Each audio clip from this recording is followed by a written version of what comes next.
ஏறக்குறைய 30 ஆண்டுகளுக்கு முன்பு மலேசியா போய் இறந்து. அப்பொழுதெல்லாம் 5 நாட்கள் கப்பல்ல தான் பயணம். மலேசியாவுக்கு இந்த கப்பல் 5வது நாள் ராத்திரி போய் சேரும். 6ஆம் நாள் கிளாங்குங்கிற இடத்துக்கு மலேசியால சேரும்.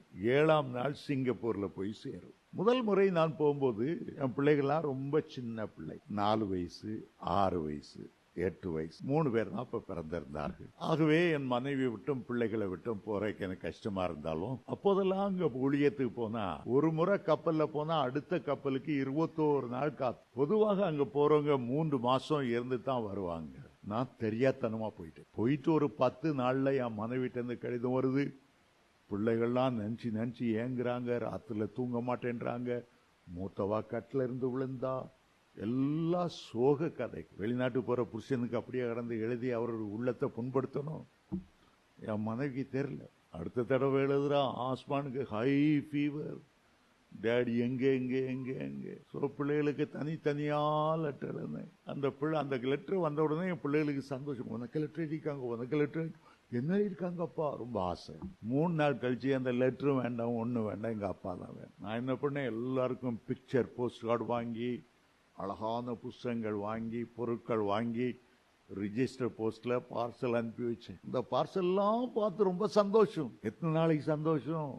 3 நாளைக்கு. இதெல்லாம் எங்களுக்கு வேண்டாம், எங்க அப்பா தான் வேணும். கடைசியில பார்த்தேன், அங்க அந்த காலத்துல டேப் ரெக்கார்டரும் டேப் இருக்கும். ஒரு டேப்ல பேசினேன், ஆஸ்பான் சும்மா இருக்கிறியம்மா, நல்ல பிள்ளையா இருக்கிறியா, அம்மா கீழ்படுறியா, நீ நல்ல பிள்ளையா இருந்தா நான் வரும்போது உனக்கு சாக்லேட் வாங்கிட்டு அழகு கார் வாங்கிட்டு வருவேன், இப்படிலாம் எழுந்தேன்.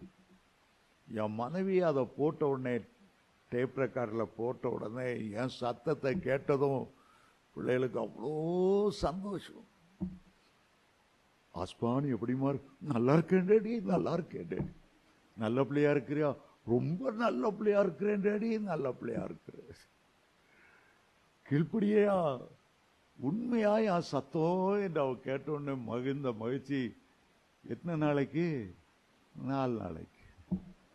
எங்களுக்கு இந்த டேப் ரெக்கார்டெல்லாம் வேண்டாம், எங்களுக்கு டேடி தான் வேணும். கடைசியில் 3 மாசம் கஷ்டப்பட்டு நடத்திட்டேன். என் பிள்ளைகள்லாம் முதலே சொல்லிட்டாங்க, நாங்கள் எல்லாரும் ஏர்போர்ட்டுக்கு வருவோம் உங்களை பார்க்குறது. நான் ஃப்ளைட்ல இறங்கி கஸ்டம்ஸ் எல்லாம் முடிச்சு தூரத்துல இருந்து பார்க்கிறேன். அவங்க என்ன பார்க்கல, நான் தான் முதல்ல பார்த்தேன். மூத்த மகா சபீனா கையில ஒரு மாலை, ஆஸ்பான் கையில ஒரு குட்டி மாலை, அடுத்தது கைப்பிள்ளை மனைவியுடைய தோல்ல இருக்குது. எல்லாம் அங்க இங்க பார்த்துக்கிட்டே இருக்கு. கடைசியில நான் ஏர்போர்ட் விட்டு வெளியே வந்ததான் கட்டி பிடிச்சு ஒரு 5 நிமிஷம் விடவே இல்லை. கார்ல ஏறுறேன், கார்லயும் என் கையை பிடிச்சிட்டே இருக்கு. அன்றைக்கு ராத்திரி தூங்குறேன், ஆஸ்பான் என் ஷர்ட்டையும் பட்டனையும் பிடிச்சிட்டே தூங்குறான். எதுக்கு?